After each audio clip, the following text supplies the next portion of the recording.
যুক্তরাষ্ট্র এবং ইসরায়েলের হামলার প্রতিবাদে প্রতিবেশী যে দেশগুলোতে মার্কিন ঘাঁটি ছিল সেই দেশগুলোতে হামলা শুরু করেছে ইরান। এই হামলার মূল লক্ষ্যবস্তু হচ্ছে তেলের স্থাপনাগুলো। এখন প্রশ্ন হচ্ছে, তেলের স্থাপনায় এই হামলা বিশ্ব অর্থনীতিতে কোনো প্রভাব ফেলবে কিনা।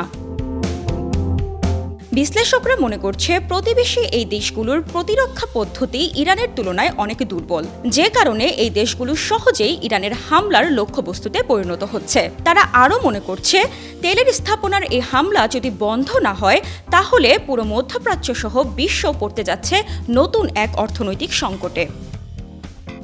যেমন সৌদি আরবে হামলার পর সবচেয়ে বড় তেলের শোধনাগার বন্ধ হয়ে গেছে, যেখানে কিনা প্রতিদিন 5.5 লাখ ব্যারেল তেল উৎপন্ন করা হতো।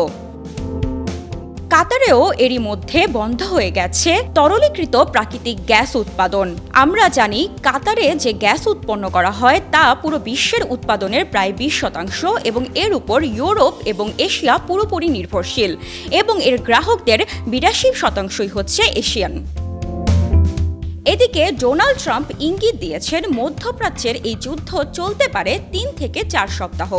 যদি এমনটি হয় তাহলে পুরো বিশ্ব অর্থনীতি পড়তে যাচ্ছে এক প্রবল সংকটে, এমনটি মনে করছেন অর্থনীতিবিদরা।